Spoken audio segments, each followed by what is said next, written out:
Hey guys, Mr. B here again, bringing another math video. This one, I haven't made a calculus video in a long time, so I figured, you know what? Let's make one. So this one is on the power rule. So very straightforward. Probably one of the first things you learn in calculus when you learn how to take derivatives, first derivative rule. And basically the power rule works for anything that's basically a power. So an example of where you use it is something like x to the n, x to the 5, something like that. So the derivative of a power like this, so y prime, what we do is we take that n and we drop it down in front, so we end up with n times x. So that becomes like your coefficient, and if there's a coefficient already there, we would multiply it, and then we would just subtract 1 off the exponent. So it would look like this, right? N minus 1. So that's, that's in general, that's the most simplistic form of the power rule. So we'll take that now and do a few examples and see where we can use it and what's it useful for. All right, so let's have a look at this guy. Y is equal to x to the 5, just like I was saying. So very simple and straightforward. That 5 comes down here and multiplies the coefficient of 1 that's already there. My variable stays the same, and all I do is subtract 1 off of that. So we get x to the 4. So the 5 comes down in front, multiplies the 1 that's there. 1 times 5 is 5. Then you subtract 1 off the exponent that was there, and you get that exponent of 4. There it is. That is the derivative of x to the 5, 5x to the 4. So you always drop a power. That's a really important thing to recognize. All right, so this one I put f of x on. Makes no difference. F of x, same as y, so we would call it f prime of x.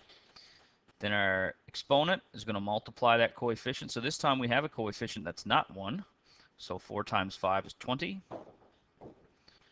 So you get 20x, and then you subtract off the 1 to the 4. So 20x to the 4. There it is. Pretty straightforward. So let's try a few different useful examples where you might not think of the power rule. Well, actually, let's do this one first. You got a full quadratic. So in reality, when you have a quadratic or a cubic or any polynomial, it's just one power rule followed by the next. So these are all kind of power rule examples, maybe with the exception of 5. So y prime. So then we go 2 times negative 3. So that becomes negative 6. And then we subtract off 1. So x. And then 2 subtract 1 is just 1. So we don't have to put the exponent there. Even though like most people just know what the derivative of 4x is, really that has a 1 on it, right? So we go 1 times 4 is 4. And then you go 1 subtract 1, which is 0. And x to the 0 is just 1. So anytime you have the derivative of just something x, then it's just a coefficient. And of course, the derivative of a constant, so the derivative of 5 is nothing. So we don't need to write it. So what you'll find when you're taking the derivative of polynomials is that basically if you have a quadratic, it's going to drop back to a linear function. If you have a cubic, it's going to drop back to a quadratic. A quadratic is going to go to a cubic, etc., etc. So it always drops a power. All right, let's try the next one. So this one off the bat does not look like a power rule. So what I see a lot of times students here do with this one is try to do a quotient rule, which it will work for a quotient rule, but it's much harder obviously to use a quotient rule than it is to use a power rule. So what we can actually do for this guy is to rewrite it as x to the negative 6. Anytime you have an exponent on the bottom, you can always bring it to the top by just changing the sign of it, making it negative. So 1 over x to the 6 is the same as x to the negative 6.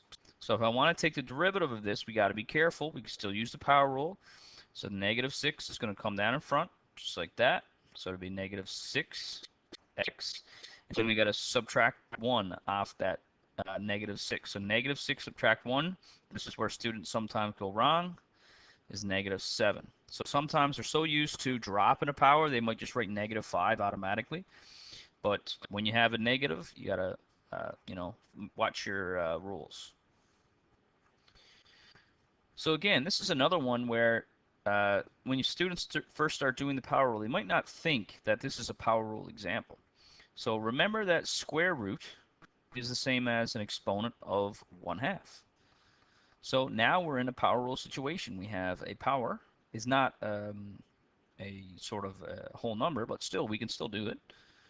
So same rules apply. We take our exponent, we drop it and multiply the coefficient, so it becomes 1/2 x, and then we subtract 1 off. Well, 1/2 subtract 1 is negative 1/2. Now, I'm perfectly fine with that. If you're going to do something with it, then like find the equation of a tangent or something like that, that's perfectly fine to work with. You don't need a simplified derivative to do those things. Now, some teachers are finicky about this. Sometimes they might want you to eliminate a negative exponent. So if you want to eliminate that negative half, you got to drop this x into the denominator. So it becomes 1 over 2x to the half.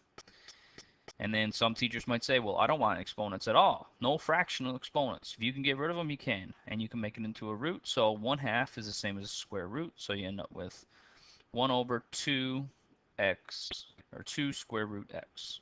There it is. So all depending on what level of simplification your teacher wants, it's kind of up to you. I'm perfectly fine with this. You know what? We can use this the same as we can use this. So it might be a little bit harder to do mental math with this than this one, but either way, I think they're both usable.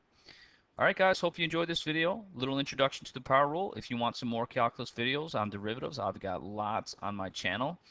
If this video helped you, please feel free to like, share, or subscribe, and I'll see you guys in class. Good luck.